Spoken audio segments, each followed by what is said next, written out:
Hey, I'm going to expand on the morality thing that I was talking about earlier, an ethic thing. Okay, so I wanted to expound on.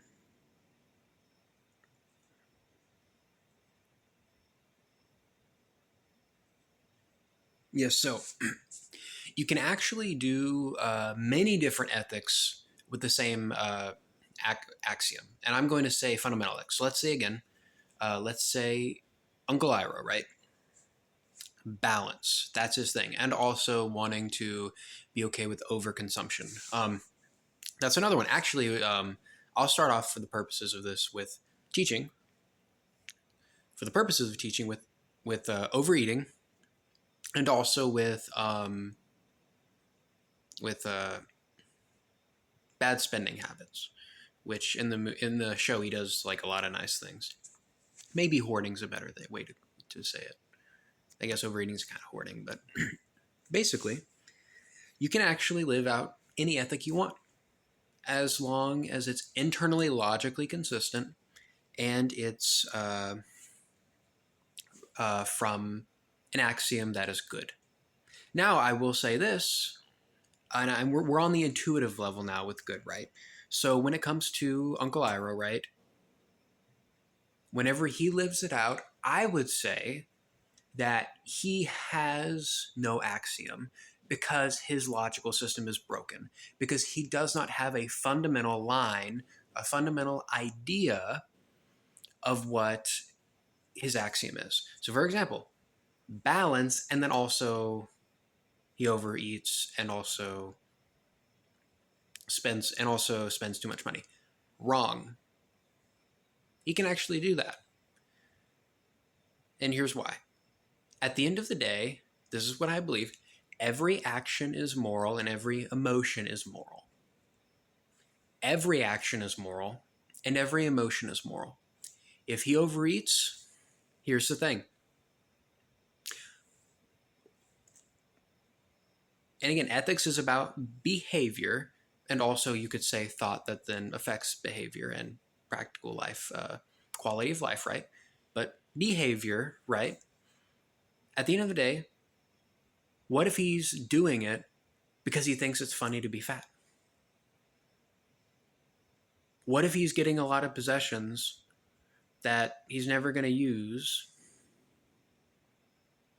And that's the thing right there, right? That's why his ethic is bad. He does not have a reason for that. He can do that. I will say this, and this is what I believe. Any action that are not able to ethically do, remember, based on objective morality,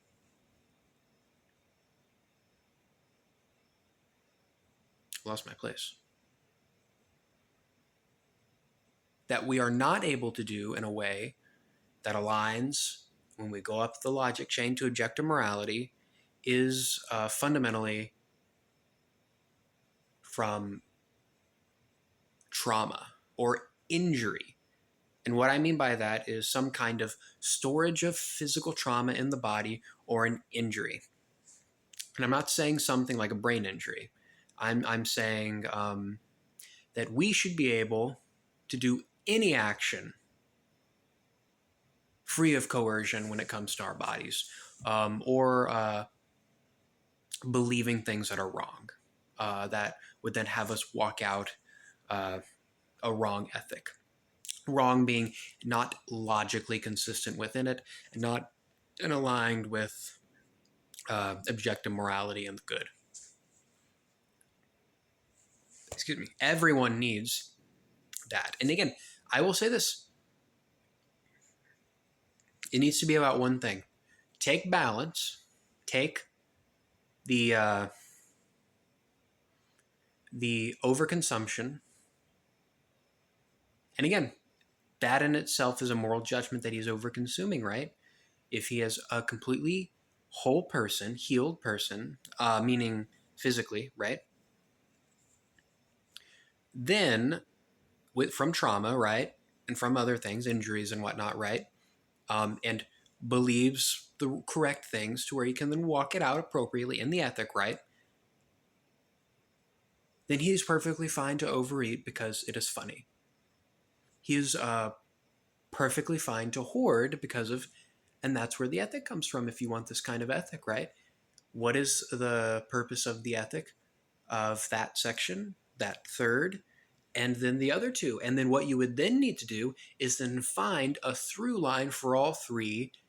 That is then the real foundation of the ethic, not the morality, but the foundational ethic that you then walk out. And again, you could come up with multiple different ones. Normally, that is from the nature of a person, uh, and the way that their genetics causes them to want to live out. And you can live contradictory to that, and that is totally fine. And what is that? You can live contrary to your nature, but living into your nature makes you closer to being happy. Isn't that a contradiction? No, it's a not theodicy. It's a oxymoron that you then have to work out to be satisfying and applicable to your life and objectively true. I'm still working on that with the objective truth one. Doing it right now. There's kind of another one that I'd like to do. It's how to continue. It's how to be gracious and be gracious and also not enable, but also not feel like you are breaking unjustly a relationship.